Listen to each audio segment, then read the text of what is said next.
आज की सेशन में हम लोग बात करेंगे म्यूजिक संगीत से संबंधित BPSC, TR4, state, KVS, NVS है ना, संगीत से संबंधित अन्य महत्वपूर्ण एग्जामों के लिए हम लोग आज की सेशन में बहुत ही अच्छे टॉपिक को लेके आए हुए हैं। जिससे पहला इसमें टॉपिक है आज का गायन शैली।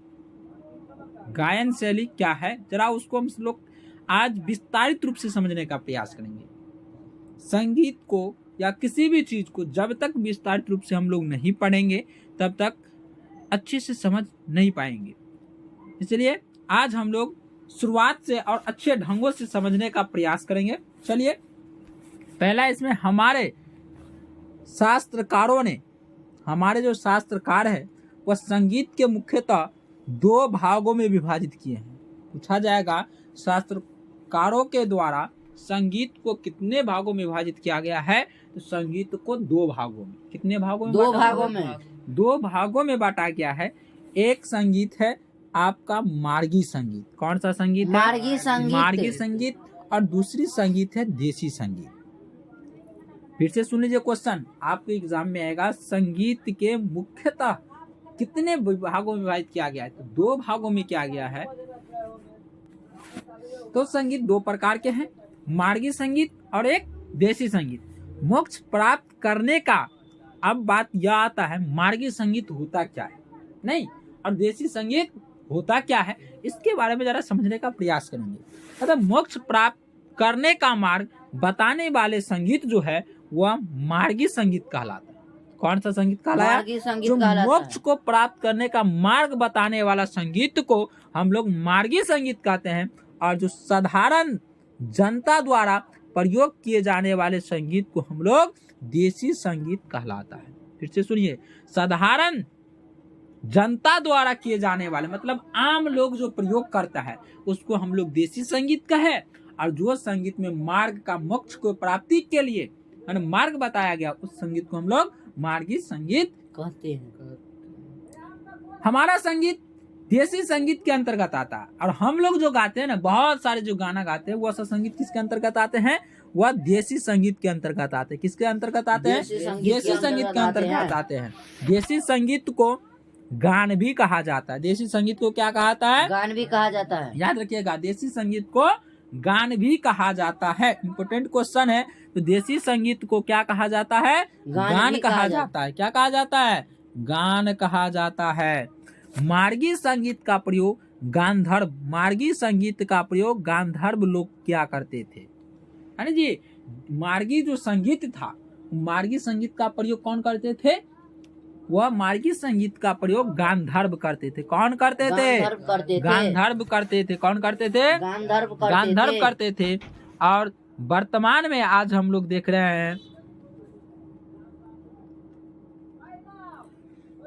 वर्तमान समय में मार्गी संगीत का स्वरूप प्राप्त नहीं होता है, और पहले जो है वह गांधर्व किया करते थे, लेकिन वर्तमान अभी लोग मार्गी संगीत का स्वरूप को प्राप्त नहीं कर पाते, कठिन थोड़ा है। ताल की दृष्टि से देसी संगीत के मुख्यतः दो प्रकार के हैं। किस प्रकार से? ताल की दृष्टि से आपको पूछा जा रहा है। पहले इसे ऊपर हम बताए थे संगीत के दो भागों में बांटा गया था, एक मार्गी संगीत, एक देसी संगीत। मार्गी संगीत को हम समझे थे, देसी संगीत को हमने देखे थे किस प्रकार से है। अब बात करेंगे, देसी संगीत को गान भी कहा जाता है। देसी संगीत को क्या कहा जाता है? गान भी कहा जाता है। गान भी कहा जाता है।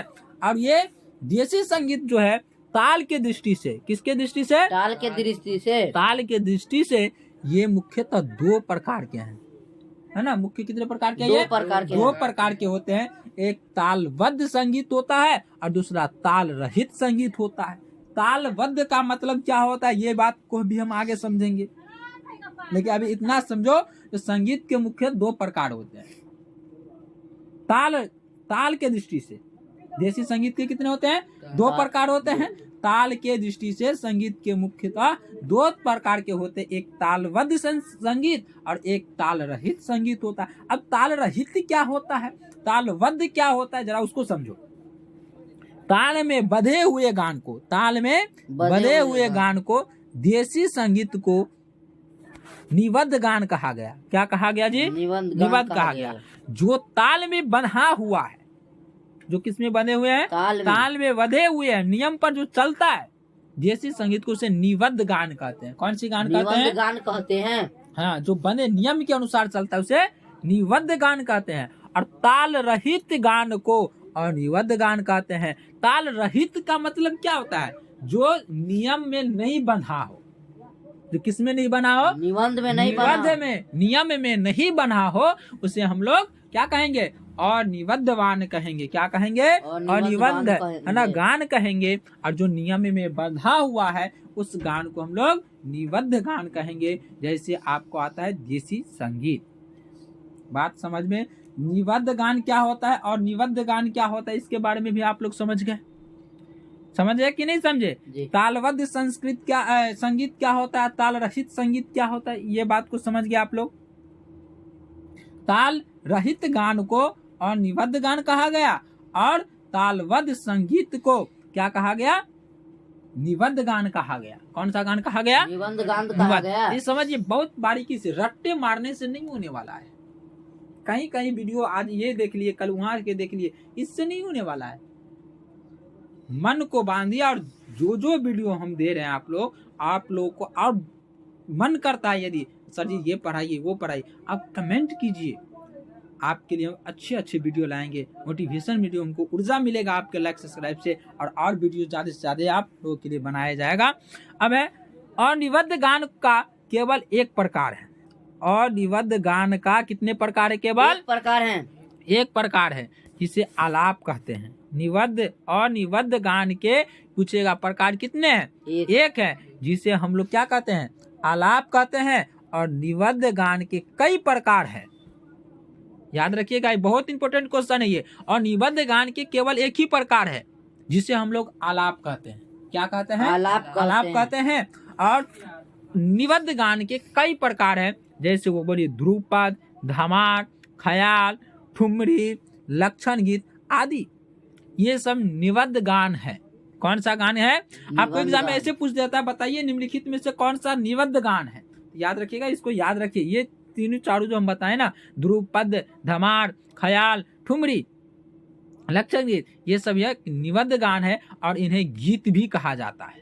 क्या कहा जाता है? जिसे गीत भी कहा जाता गीत है। भी कहा जाता है। ध्रुपद गीत में आता है, धमार गीत है, ख्याल गीत है, ठुमरी गीत है, लक्षण गीत, ये सब क्या है? सब गीत है। समझ में आ रहा है क्या आ रहा है? और ये निबद्ध गान के प्रकार है। क्या ये निबद्ध गान के क्या है जी? प्रकार हैं। प्रकार है। नहीं समझते तो बोलिए। इन्हें गीत भी कहते हैं। गायन शैली के आधार पर एक गीत दूसरे से अलग होता है ना? देखने से लगता रहता है सेम है, लेकिन गायन शैली के आधार पर एक गीत दूसरे गीत से क्या होता है? अलग है। अलग होता है। जब कभी हम किसी व्यक्ति को गाते हुए सुनते हैं, तो हम गायन शैली के आधार पर उसके गीत को पहचानते हैं, और वह कौन सा गीत है या गा रहा है। हम देखते हैं ना जी, बहुत सारे गीत लोग गाते हैं, तो हम लोग क्या देखते हैं? उसमें गीतों को देखते हैं, जो ये लोग जो गा रहे हैं, ये कौन सा गीत गा रहे हैं। नहीं, गान, उसके गान से हम समझ जाते हैं जो यह कौन सा गीत गा रहा है। शादी का है कि मुंडन का है, निर्गुण हो रहा है, तो हम लोग समझ जाते कोई व्यक्ति मर गया। नहीं, तो इस प्रकार से हम लोग गान को पहचान लेते हैं। चलिए आगे बढ़ते हैं। अब है गीत। क्या है टॉपिक? गीत। गीत जो है स्वर और लय, स्वर और लय, स्वर और लय में तालबद्ध शब्दों को सुंदर रचना की गई को हम लोग गीत कहते हैं। बात सही है। अब हम लोग कोई गाना गाते हैं, कोई कुछ भी गाते हैं ना जी। अब जैसे हम यहाँ पर लिखा हुआ है, जय जय भैरव असुर भयवन। अब इसको सीधे हम गा देंगे, जय जय भैरवी। ये सुनने में अच्छा लगा? नहीं। और इसी को हम क्या लगाए? स्वर में लय लगाए। लय लगाएं जी। जय जय भैरवी असुर भयवनी पशुपति दा। तो ये क्या है? ये लय है। नहीं, ले तो ये क्या लगा, सुनने में अच्छा लगा, सुंदर बना, तो इसको हम लोग गीत कहेंगे। क्या कहेंगे? गीत कहेंगे। तो एक बार सुन लीजिए, गीत क्या होता है? स्वर और लय को तालबद्ध शब्दों को सुंदर रचना की गई को हम लोग गीत कहते हैं। गीत के सार्थक और निरर्थक दोनों होते हैं। गीत कैसा होता है? सार्थक भी होता है, निरर्थक। गीत के शब्द कैसे होते हैं? सार्थक भी होते हैं और निरर्थक भी होते हैं। और गीत में बहुत सारे जो गाना गाते हैं, आज देखते हैं भोजपुरी वाला जो गाना है, सबका अर्थ अच्छे होता है क्या? नहीं, कुछ निरर्थक भी होता है जिसका कोई अर्थ भी नहीं निकलता रहता है। लेकिन लोग उसको सुंदर, गाना को सुंदर बनाने के लिए उसमें क्या कर देता है? नहीं, भजन गीत ठुमरी, भजन गीत ठुमरी ख्याल के शब्द सार्थक होते हैं। क्या होते हैं जी? सार्थक होते हैं। क्या होते हैं? है ना, भजन गीत ठुमरी और ख्याल के शब्द का जो होते हैं वो सार्थक होते हैं। और तराने के शब्द, तराने कौन सा है? तराने के शब्द जो है, जैसे नोम, तोम, तनन, डेरे, यह आदि जो है आर्थिक निरर्थक शब्द है। कैसे शब्द है ये? निरर्थक शब्द हैं। कोई अर्थ निकलता है? नोम से कोई अर्थ निकलता है? नहीं निकलता है। भजन से अर्थ निकलता है। ये सार्थक है और ये निरर्थक है, याद रखिएगा। अब आता है बात, उस्ताद अमीर खां का कहना था। किनका कहना है? अमीर खां का कहना। उस्ताद अमीर खां का कहना था कि तराना के शब्द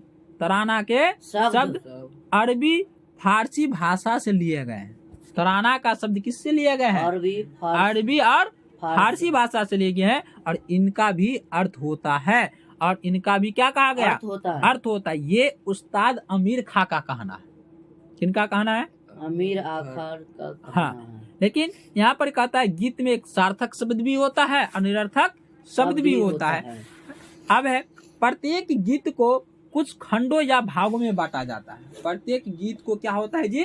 कुछ खंडों में या तो कुछ भागों में बांटा जाता है, जिन्हें हम लोग अव्यम कहते हैं। क्या कहते हैं? जिन्हें हम लोग क्या कहते हैं?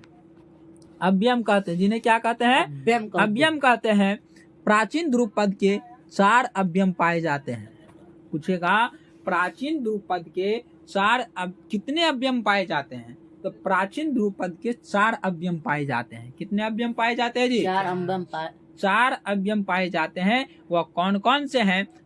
बोलिएगा। अस्थायी, अंतरा, संचारी और अभोग है ना, याद रखिएगा। प्राचीन ध्रुपदों के 4 अव्यम पूछे कौन कौन है? कहे अस्थायी, अंतरा, संचारी और अभोग है। आजकल 4 अव्यमों वाले ध्रुपद बहुत कम गाए जाते हैं, लेकिन आजकल लोग जो है 4 अव्यमों वाले ध्रुपद बहुत कम गाते हैं। ध्रुपद के अतिरिक्त शेष गीत के प्रकारों जैसे ख्याल, तराना, ठुमरी आदि के केवल 2 अव्यम या भाग होते हैं, है ना जी। और ये ध्रुपद के अतिरिक्त जो है शेष गीतों के प्रकार जो है, जैसे ख्याल, तराना, ठुमरी, ध्रुपद को छोड़कर बात हो रही है। ख्याल, तराना, ठुमरी आदि के जो केवल 2 अव्यम और भाग होते हैं, एक होते हैं अस्थाई और एक होते हैं अंतरा।